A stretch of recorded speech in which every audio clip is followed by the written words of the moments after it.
Praise the lord. ప్రభువైన యేసుక్రీస్తు నామములో మీకు అందరికి శుభములు తెలియజేయుచున్నాను. ఈ దినము వాక్య పరిచయ నిమిత్తము ఏర్పాటు చేయబడిన లేఖన భాగము యోహాను సువార్త 1వ అధ్యాయము 47వ వచనం. యేసు నతానియేలు తన యొద్దకు వచ్చుట చూచి, ఇదిగో ఇతడు నిజముగా ఇశ్రాయేలీయుడు, ఇతని యందు ఏ కపటము లేదని ఇతనిని గూర్చి చెప్పెను. దేవునికి స్తోత్రం. హల్లెలూయా. మన ప్రభువును ప్రియరక్షకుడైనటువంటి యేసుక్రీస్తు నామములో మీ అందరికీ ప్రత్యేకమైన వందనాలు తెలియజేస్తున్నాను. Good morning, have a nice day. మరొక పర్యాయం వాక్యాన్ని చేతపట్టుకొని వాక్య వివరణ కొరకై మీ ముందుకు రావడానికి దేవుడు ఇచ్చిన మంచి అవకాశాన్ని బట్టి నేను ప్రభువును స్తుతిస్తున్నాను. గత దినాల్లో ఈ కార్యక్రమం ద్వారా మేలు పొందినట్టు వారు వేరు వేరు విషయాలు తెలియజేస్తున్నారు. వాటన్నిటి బట్టి నేను ప్రభు నామాన్ని మహిమపరుస్తున్నాను. కొంతమంది వీటిని నోట్స్లు రాసుకొని ఆ నోట్స్ కూడా నాకు ఫోటో తీసి పంపిస్తున్నారు. వారందరిని బట్టి నేను ప్రభు నామాన్ని మహిమపరుస్తున్నాను. మీరు చేసేటువంటి అటువంటి ప్రేమపూర్వకమైన కార్యక్రమాలు, ఆ కార్యాలు ప్రయాసతో కూడుకున్న ఈ పరిచర్యను ప్రోత్సహించడానికి పనికి వస్తాయి. చాలామంది ఓ పని చేయలేరు కానీ చేసేవాళ్ళు విమర్శిస్తారు. కాబట్టి ఓ పని ఎలాగైనా పడుతూ లేస్తూ చేస్తున్నప్పుడు దాన్ని ప్రోత్సహించగలిగితే బాగుంటుంది. మనము చేయలేని పని ఇతరులు చేస్తున్నప్పుడు సంతోషించాలి కానీ అసూయపడడంలో అర్థం లేదు. ధర్మశాస్త్రం ఏదైతే చేయజాలకపోయానో దాన్ని దేవుడు చేశాడు అని రోమాపత్రిక 8వ అధ్యాయంలో రాయబడింది. కాబట్టి మనం చేయలేనివి ఇతరులు చేయగలరు. నేనే అన్నీ చేయలేను, అందరూ అన్నీ చేయలేరు. మనం కొందరం కలుసుకుంటే కొన్ని పనులు లేకపోతే అనేకమైన పనులు చేసేటువంటి అవకాశం ఉంది. కాబట్టి ఈ పరిచర్యలో మీరు పాలిభాగస్తులు కావాలి అనేది నా యొక్క ఆశ. మీరు ప్రార్థించాలి. మీరు ఏ ప్రాంతంలో ఉన్నా కానీ ఈ కార్యక్రమం రావడానికి ముందుగా 8 గంటలకు ముందుగా 7:58, 59 ఆ ప్రాంతంలో, లేదా 8:30 తర్వాత 8:31, 8:32 ఆ సమయాల్లో ఒక్క నిమిషం ఈ పరిచర్యని జ్ఞాపకం చేసుకొని మీరు ప్రార్థన చేసుకోగలిగితే అది మాకు ఆశీర్వాదకరంగా ఉంటుందని నేను భావిస్తున్నాను. దేవుని స్తోత్రం. ప్రభు మిమ్మల్ని దీవించునుగాక. మీరు మీ కుటుంబ సభ్యులు అందరూ క్షేమంగా ఉన్నారని భావిస్తున్నాను. కానీ మీకు ఎటువంటి సమస్యలు ఉన్నా కానీ, ఆత్మీయ, ఆర్థిక, మానసిక సమస్యలు ఉంటే దయచేసి తెలియజేయండి. మేము ఏమి చేయలేకపోయినప్పటికీ ఖచ్చితంగా ప్రార్థించగలము. ప్రభు మీకు ఖచ్చితంగా పరిష్కారం ఇవ్వగలడు. పరిష్కారము మనుషుల దగ్గర లేదు కానీ పరిష్కారం ప్రభు దగ్గర ఉంది. He would solve every problems. నాకు బోల్డు సమస్యలు ఉన్నాయి, ఎవరికి చెప్పుకోగలం మన సమస్యలు? ప్రభు పరిష్కరిస్తాడు. 27 సంవత్సరాలుగా సేవలో ఉంటున్న నాకు నా ఆర్థిక విషయాల్లో కానీ అన్ని విషయాల్లో కానీ ప్రభు సాయం చేస్తున్నాడు. అందును బట్టి నేను ప్రభు నామాన్ని మహిమపరుస్తున్నాను. ఇప్పటికే దేశంలో అల్లకల్లోలమైన పరిస్థితులు ఏర్పడ్డాయి. వేరియంట్ అని, ఒమిక్రాన్ అని రకరకాల వైరస్లు, కొత్త వైరస్లు పుట్టుకొచ్చే కేసులు పెరుగుతున్నాయి. తెలంగాణ రాష్ట్రంలో ఖచ్చితంగా మాస్క్ పెట్టుకోవాల్సిందే, పెట్టుకోకపోతే 1000 రూపాయలు జరిమానా అని ప్రభుత్వం వారు ఆజ్ఞలు జారీ చేశారు. మన ఆంధ్రప్రదేశ్ ప్రభుత్వంలో కూడా జారీ చేయొచ్చేమో. అక్కడక్కడ లాక్డౌన్ పెట్టాలి అన్నటువంటి బెంగళూరులో కొన్ని చోట్ల లాక్డౌన్ పెట్టారని వినికిడి. ఇంత ముందులాగా లాక్డౌన్లోకి వెళ్ళిపోతామేమో, చర్చిలన్నీ మూతవేయబడతాయేమో, మళ్ళీ ఆఫ్లైన్ నుంచి ఆన్లైన్లోకి రావాలేమో. అలాగైతే పరిచర్య కుంటుపడుతుంది కదా. గత సంవత్సరపు లాక్డౌన్ వల్లనే ప్రస్తుతం పరిచర్య చాలా కుంటుపడింది. కరోనా పేరుతో భయపడి, అంతేకాకుండా ఇళ్లలో ఉండడానికి అలవాటు పడి దేవుని బిడ్డలు దేవుని మందిరాలకు రాకపోవడం కూడా విచారకరంగా ఉంది. ఇటువంటి కన్ఫ్యూజింగ్ కేవాస్లో ఉన్నటువంటి మనం నెక్స్ట్ ఏంటో మరి మనకు తెలియదు. రేపేం జరుగుతుందో మనకు తెలియదు, వచ్చే నెల ఏం జరుగుతుందో తెలియదు, వచ్చే సంవత్సరం ఏం జరుగుతుందో మనకు తెలియదు. నూతన సంవత్సరంలో మనం కొన్ని దినాల తర్వాత ప్రవేశించబోతున్నాం. ఏం జరగబోతుందో తెలియదు. హ్యాపీ న్యూ ఇయర్ అని మనం చెప్పుకోవచ్చు, విష్ చేసుకోవచ్చు, కానీ అది హ్యాపీగా ఉంటుందో లేదో మరి మన చేతిలో లేదు. కాబట్టి ఆ హ్యాపీ అనే అనుభవాలు రావాలంటే హోలీ అయినటువంటి గాడ్ వైపు, దేవుని వైపు చూడాల్సిన అవసరం ఉంది. దయచేసి శాంతి టీవీ నెల్లూరు అనేటువంటి ఛానల్ సబ్స్క్రైబ్ చేసుకోండి. నోటిఫికేషన్ చూసినట్లుగా బెల్ ఐకాన్ ప్రెస్ చేయండి. అంతేకాకుండా జిఎంసి సంతోష్ నెల్లూరు అనేటువంటి ఛానల్ కూడా సబ్స్క్రైబ్ చేసుకోండి. ప్రతిరోజు ఉదయం 8 గంటలకి, అంతేకాకుండా రాత్రి 8 గంటలకి గత సంవత్సరపు సందేశాలు, ఈ సంవత్సరపు సందేశాలు 2 అప్లోడ్ అవుతున్నాయి. ఒకరోజు 2 సందేశాలు మీకు చూసేటువంటి అవకాశం ఉంది. అంటే మంచి అవకాశాన్ని వినియోగించుకోండి. దేవుని వాక్యాన్ని ఆలోచించండి. ఎవరు బోధించినా మీరు జాగ్రత్తగా ఆలోచించి వివేచించి బెరయ క్రైస్తవుల్లాగా లేఖనముల్లో అలాగ ఉన్నవో లేదో పరిశీలించండి. అలా లేవు అని అనిపించినప్పుడు వెంటనే సార్ మీరు అలా చెప్పారు, అది కరెక్ట్ కాదు కదా అని మీరు వారితో మాట్లాడడంలో తప్పు లేదు అనేది నా యొక్క అభిప్రాయం. నాతోనైనా మీరు అలాగా నిర్మమాటంగా మాట్లాడవచ్చు. దేవునికి స్తోత్రం. రండి, ఈ సమయంలో మనం దేవుని వాక్యాన్ని ధ్యానించుకుందాం. గత ఎపిసోడ్లో యోహాను సువార్త 1వ అధ్యాయము 47వ వచనాన్ని మనం ఆలోచించాం. గత ఎపిసోడ్లో మనం యేసు దగ్గరికి వస్తే ఏం జరుగుతుంది, యేసు దగ్గరికి వస్తే ఒకటి కనికరము దొరుకుతుందని, యేసు దగ్గరికి వస్తే కళ దొరుకుతుందని, అనగా దైవికమైనటువంటి లేకపోతే యేసును గురించినటువంటి రాజరికపు దర్శనం మనకు దొరుకుతుందని, యేసు దగ్గరికి వస్తే కన్నులు తెరవబడేటువంటి అనుభవం కలుగుతుందని మనం గత ఎపిసోడ్లో విన్నాం. Open my eyes O Lord అనేటువంటి ఒక పాట ఇంగ్లీష్లో ఉంది. మన కన్నులు తెరవబడాలి, దేవుడు తెరుస్తాడు. ఆయన దగ్గరికి వచ్చినప్పుడు మన మనసు తెరుస్తాడు, మన కన్నులు తెరుస్తాడు, మన కొరకు ఆకాశాన్ని తెరుస్తాడు. ఇక క్లోజింగ్ అంటూ ఉండదు, మూత వేయబడ్డం అనేది ఉండదు. లాక్డౌన్లు ఇక్కడ ఉన్నాయేమో కానీ భౌతికంగా పరలోకానికి లాక్డౌన్ లేదు, ఆత్మీయ ప్రపంచానికి లాక్డౌన్ లేదు. ప్రార్థనలకు లేదండి, కరోనా వలన లేకపోతే పలాని వైరస్ వలన ప్రార్థనలు, భూమిలో నుంచి వచ్చే ప్రార్థనల్ని, భక్తుల దగ్గర నుంచి వచ్చే ప్రార్థనలు మేము స్వీకరించడం లేదు అని కానీ పరలోకం అంటే ఏంటి పరిస్థితి ఆలోచించండి. ప్రార్థన ఆలకించువాడు, ఆయన లాక్డౌన్లకి ఇటువంటి వాటికి అతీతమైన వాడు, వ్యాధులకు లేకపోతే వైరస్లకు అతీతమైనటువంటి మన దేవుడు. దేవునికి స్తోత్రం. ఈ సమయంలో మనం కార్యక్రమంలో ముందుకు సాగుదాం. గత ఎపిసోడ్లో మనం ఆలోచించిన విషయాలు అవి. ఈ ఎపిసోడ్లో మనం యోహాను సువార్త 1వ అధ్యాయము 47వ వచనాన్ని మనం చదువుకుందాం.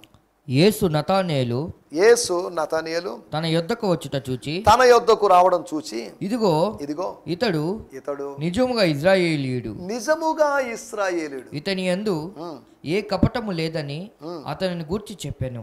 దేవునికి స్తోత్రం. హల్లెలూయా. ఇక్కడ రాయబడిన మాటలు, నతనీయేలు తన దగ్గరికి వస్తున్నాడు, తన దగ్గరికి రావాలి. నతనీయేలే కాదు, పేతురే కాదు, యోహానే కాదు, ఫిలిప్పే కాదు, ఆంద్రేయే కాదు. ఇప్పుడు 5 మంది వచ్చారు, ఇంకా రావలసిన 7 మంది ఉన్నారు, వాళ్ళు రావాలి. ఈ 12 మందే కాదు, ఇంకా రావలసినటువంటి 58 మంది ఉన్నారు. అనగా యేసుప్రభు శిష్యులు 70 మంది కనుక ఈ 12కి 58 కలిపి చెప్పానంతవరకే. ఇంకా 57 మంది రావాలి, 58 మంది రావాలి. అంతేకాకుండా ఇంకా 488 మంది రావాలి.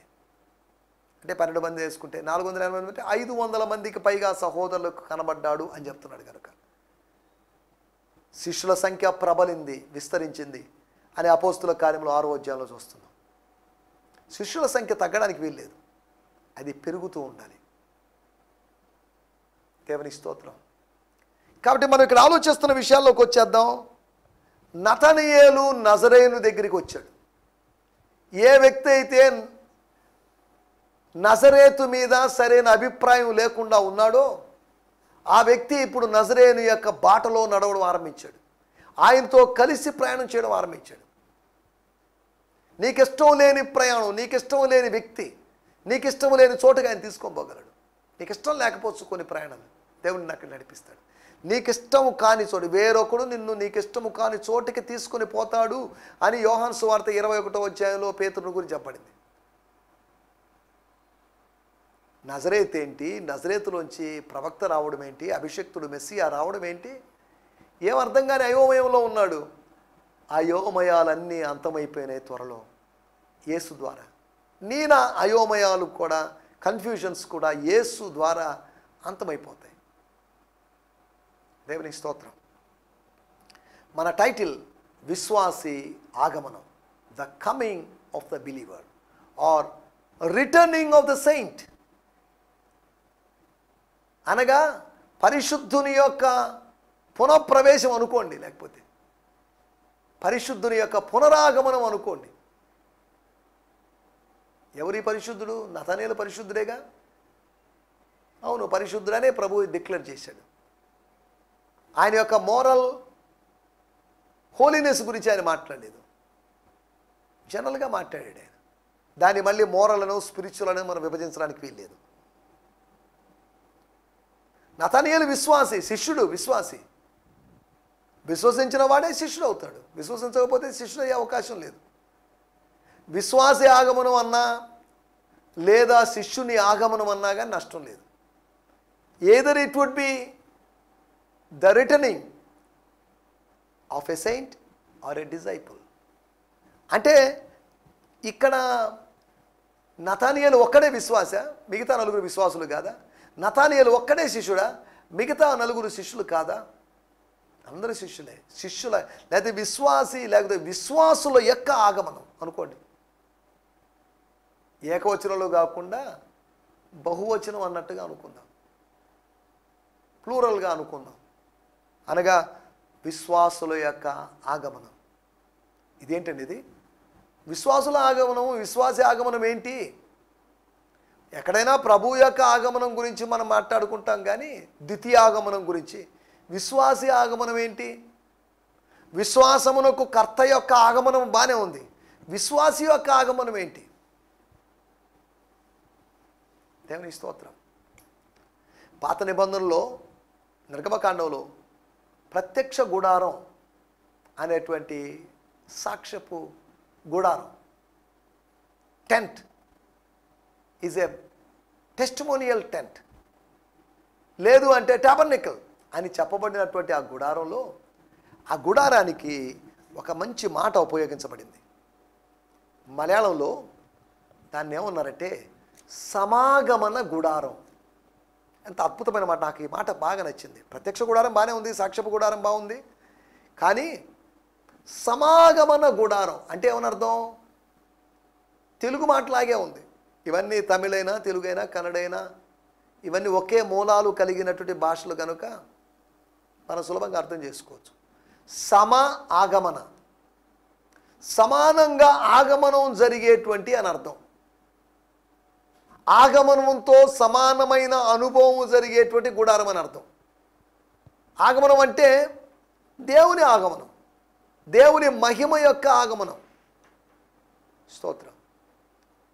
కాబట్టి మనం ఇక్కడ ఆలోచిస్తున్న మాటలు ఏంటి అంటే, విశ్వాసి యొక్క ఆగమనం సరే, దైవిక ఆగమనం, దేవుని ఆత్మ యొక్క ఆగమనం, షకీనా గ్లోరీ, దాక్సా గ్లోరీ యొక్క ఆగమనం.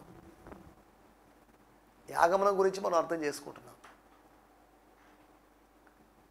ఒకటి విశ్వాసి సమాగమన గుడారం అని ఎందుకు అన్నాను అనుకో, దేవుడు దేవుని బిడ్డ, విశ్వాసి దేవుడు కలిసి వచ్చేటువంటి సమయం.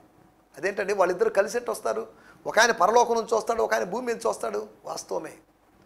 కానీ వాళ్ళు ఒక చోట కలుసుకుంటారు. ఆ మీటింగ్ పాయింటే, ఆ కలుసుకునేటువంటి ఆ సంగమ స్థలమే ప్రత్యక్ష గుడారం.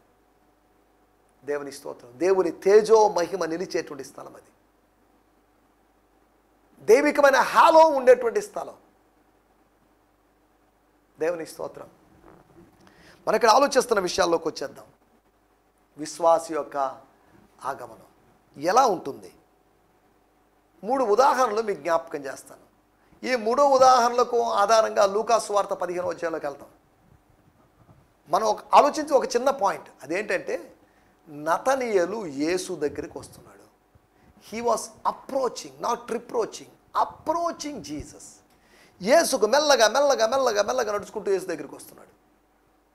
యేసుకు దూరస్తుడుగా, భౌతికంగా దూరస్తుడుగా, లిటరల్గా దూరస్తుడుగా ఉన్నటువంటి నతనీయేలు ఇప్పుడు ఒక్కో అడుగు వేసుకుంటూ, యేసు అక్కడే ఉన్నాడు, యేసు అక్కడే నిలిచి ఉన్నాడు, కానీ యేసు నతనీయేలు దగ్గరికి వెళ్ళలేదు, కానీ నతనీయేలు యేసు దగ్గరికి వస్తున్నాడు.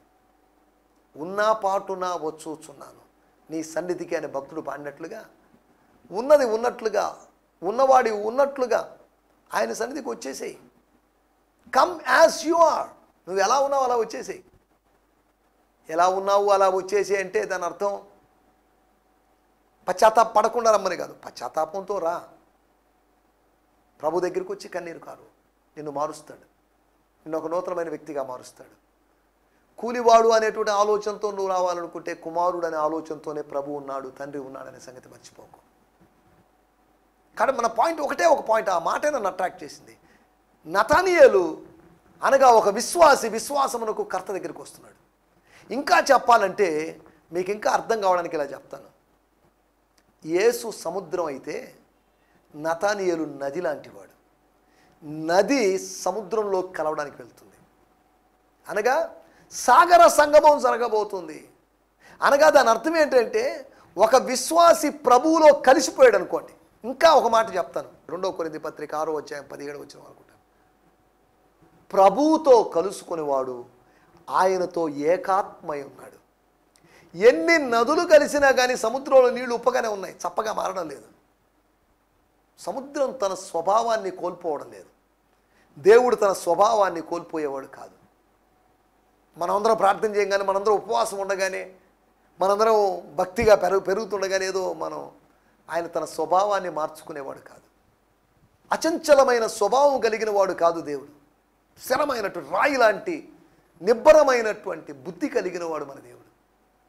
మనుషులు మారతాం, ఈరోజు ఒక మాట అంటాం, రేపు ఒక మాట అంటాం, అవును అంటే కాదని, కాదంటే అవునని, వస్తామంటాం రాము, రాము అంటాం వస్తాం, ఇది మన కాదు లేదు, ఇలా రకరకాలుగా మనం మాట్లాడేవాళ్ళం. కానీ దేవుడు అటువంటి వాడు కాదు. 3 విషయాలు నేను మీకు త్వరగా జ్ఞాపకం చేస్తాను.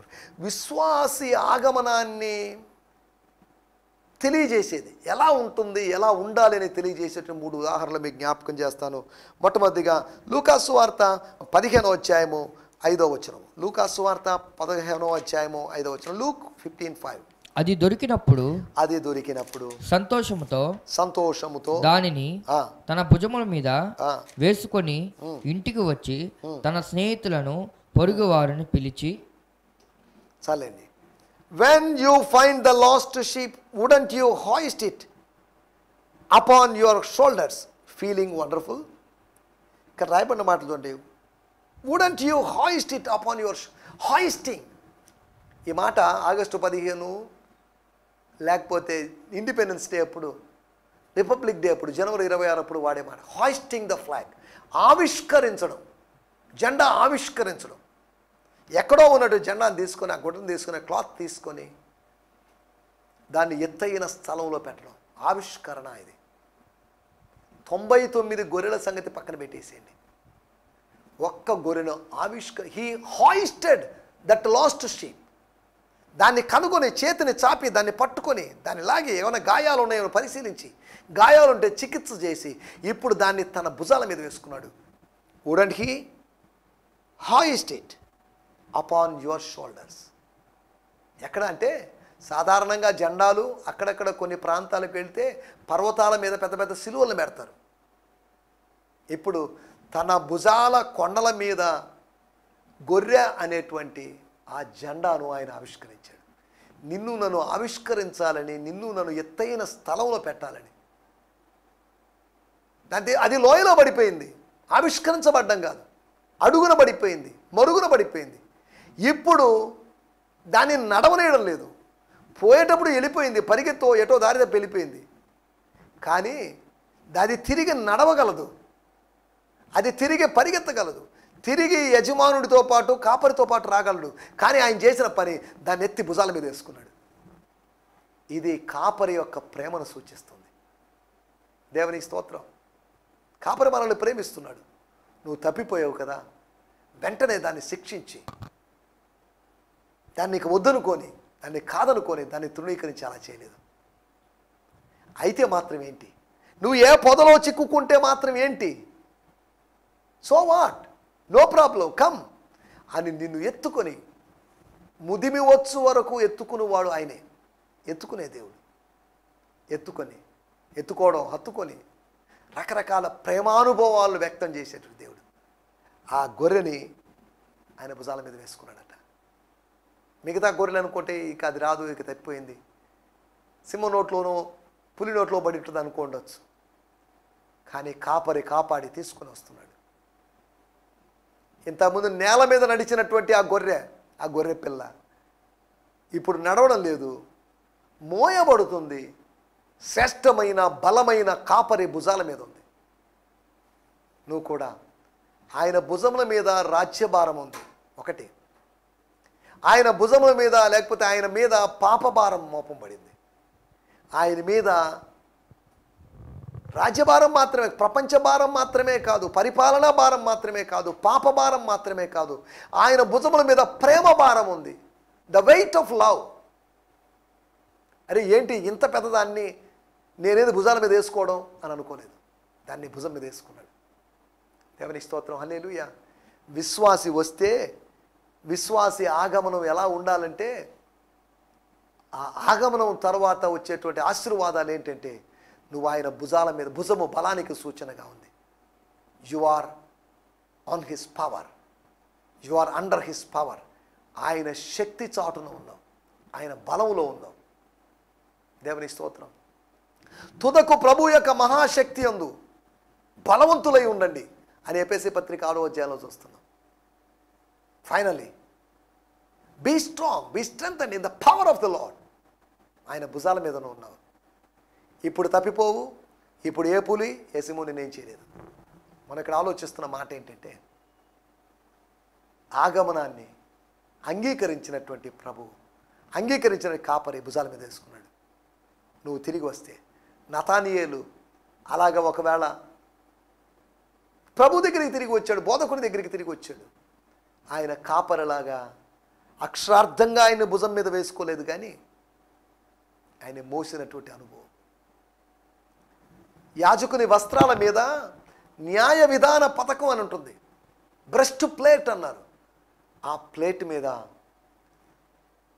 12 గుర్తులు ఉండేవి. ఆ 12 గుర్తులు 12 గోత్రాలకు సంకేతాలు. అనగా తన గుండె మీద 12 గోత్రాల భారాన్ని మోస్తున్నాడు ఆయన, ఒక ప్రధాన యాజకుడు. 12 గోత్రాలు అనగా ఇశ్రాయేలు జనాంగం యొక్క భారము అతని గుండెల మీద ఉంది. దేవుని సేవకుల గుండెల మీద సంఘస్థుల యొక్క భారం మోస్తున్నారు వాళ్ళు, సంఘస్థుల యొక్క బాధ్యతలు మోస్తున్నారు. దేవుని స్తోత్రం. నువ్వు నేను దేన్ని మోస్తున్నావు? మన గుండెల మీద ఏం భారంగా ఉంది? గుండెల మీద ఆడపిల్ల అంటే గుండెల మీద కుంపట అంటున్నారు. ఈ భారాలతో ఉన్నావా? ఆత్మ సంబంధమైన భారం ఏదైనా మోసావా? మొట్టమొదటి కాపరి భుజాల పైకి ఆగమనం రా. రెండో విషయం నేను మీకు జ్ఞాపకం చేస్తాను, లూకాసు సువార్త 15వ అధ్యాయం 9వ వచనం. స్తోత్రం స్తోత్రం. అది దొరికినప్పుడు తన చెలికత్తెలను పొరుగు వారిని పిలిచి నాతో కూడా సంతోషించుడై నేను పోగొట్టుకున్న నాణెమును దొరికినదని వారితో చెప్పెను కదా. And when she finds it, doesn't she invite her friends and neighbors and say, celebrate with me, I have found the silver coin that I lost. నేను పోగొట్టుకుంది తిరిగి దొరికింది. ఇంతకుముందు కింద పడి దుమ్ములో ధూళిలో ఉన్న నాణ్యం ఇప్పుడు ఆ స్త్రీ చేతిలోకి వచ్చేసింది. దేవునికి స్తోత్రం. కాపరి భుజాల మీదకి గొర్రె వెళ్ళినట్టుగా విశ్వాసి దేవుని యొక్క భుజాల కింద లేదా భుజాల మీద ఉండాలి. రెండోది తప్పిపోయిన నాణ్యంలాగా ఉన్నటువంటి నువ్వు నేను లాస్ట్ అయిపోయాం. ఇంట్లో ఉండి తప్పిపోయాం. దూరదేశానికి వెళ్ళి ఒకడు తప్పాడు, బాగానే ఉంది, కానీ ఇంట్లో ఉండి నాణ్యం తప్పిపోయింది. దూరదేశానికి వెళ్ళి తప్పిపోయిన గొర్రె లాంటి వాడు చిన్న కుమారుడైతే, ఇంట్లో ఉండి తప్పిపోయిన నాణ్యం లాంటి వాడు పెద్ద కుమారుడు. వాడు ఇంట్లో ఉండి తప్పాడు. కొంతమంది ఇంట్లో ఉండి ప్రార్థన చేసుకుంటూ భక్తిగా ఉంటూ వస్తూ సహవాసానికి వస్తూ చేస్తూ నమ్మకంగా ఉంటాం అనుకుంటా, కానీ వాళ్ళు మోసగాళ్ళుగా మారుతారు. వాళ్ళు ఏదో పొరపాటు చేసి మనల్ని విడిచిపెట్టి వెళ్ళిపోయే అవకాశం ఉంది. దూరమైపోయినటువంటి గొర్రె మరుగైపోయినటువంటి నాణ్యం చీకట్లో మరుగైపోయి అదృశ్యమై ఏ మూలన పడిపోయింది. ఇప్పుడు ఆ నాణ్యం 9 నాణ్యాలు దూరంగా ఉన్నాయేమో, కానీ ఈ 10వ నాణ్యం, పోగొట్టుకున్న నాణ్యం ఆ స్త్రీ చేతిలో, ఇదేనండి నేను పోగొట్టుకుంది. This is the coin that I last, this is my last coin. దేవుని స్తోత్రం. It was last, but it was last for a while. అది పోయింది, కానీ కొద్ది సమయం పోయింది. నేను నిమిషమాత్రము నిన్ను విసర్జించి తిని, కానీ గొప్ప వాత్సల్యముతో సమకూర్చుకొనుచున్నానని ప్రభు చెప్పాడు. దేవునికి స్తోత్రం, హల్లెలూయా. మూడో విషయాన్ని కూడా నేను మీకు జ్ఞాపకం చేస్తాను. లూకాసు సువార్త 15వ అధ్యాయము 20వ వచనం. లూకాసు సువార్త 15వ అధ్యాయం 20వ వచనం. స్తోత్రం. వాడింకా దూరంగా ఉన్నప్పుడు తండ్రి వాడిని చూచి కలవరపడి పరుగెత్తువని మేడ మీదకి ముద్దు పెట్టుకొనెను. మెడ మీద. So he got up and returned to his father. The father looked off in the distance and saw the young man returning. He felt compassion for his son and ran out to him, enfolded him in an embrace and kissed him. అతని మెడ మీద పడి ముద్దు పెట్టుకొనెను. కనికరపడ్డాడు. యేసు దగ్గరికి వస్తే కనికరం వస్తుంది. పశ్చాత్తాపడి వస్తే ఖచ్చితంగా అతిక్రమములు దాచిపెట్టువాడు వర్ధిల్లడు, వాటిని ఒప్పుకొని విడిచిపెట్టువాడు కనికరం పొందుతాడు. చూడండి, ఒకటి విశ్వాసి ఆగమనం ఆయన భుజాల మీదకి, విశ్వాసి ఆగమనం ఆయన చేతిలోకి లేకపోతే ఆమె చేతిలోకి. అంతేకాకుండా విశ్వాసి ఆగమనం ఆయన కౌగిల్లోకి. ఆ కాన్సెప్ట్ మనకి ఇక్కడ కనిపించడం లేదు, కానీ కొన్ని మూల భాషల్లో తర్జుమాల్లో ఇలాగే ఉంది. ఆయన కౌగిలించుకున్నాడు. మెడ మీద పడి అంటే కౌగిలించుకున్నాడు. He embrace. ప్రభు యొక్క కౌగిలిలో, ఆ నిత్య కౌగిలిలో, ఆ దయామయుని కరుణామయుని యొక్క కౌగిల్లో నువ్వు ఉంటే అంత ఆనందం. దేవుని స్తోత్రం. ఈ లోకపు కౌగిళ్ళు మోసగించవచ్చేమో, కానీ పరమ కౌగిలి మాత్రం నిన్ను ఏమాత్రం మోసగించదనే సత్యాన్ని గ్రహించాలి. దేవుని స్తోత్రం. హల్లెలూయా. అందుకని మీకా గ్రంథంలో ఈ కౌగిళ్ళు, ఈ ప్రేమలు, ఈ అనుబంధాలు, ఈ ఆలింగనాలు మోసం చేయొచ్చేమో, కానీ నిన్ను మోసం చేయనటువంటి ఒక ప్రేమ, ఒక వ్యక్తి ఉన్నాడు, ఒక తండ్రి ఉన్నాడు, ఒక కాపరు ఉన్నాడు.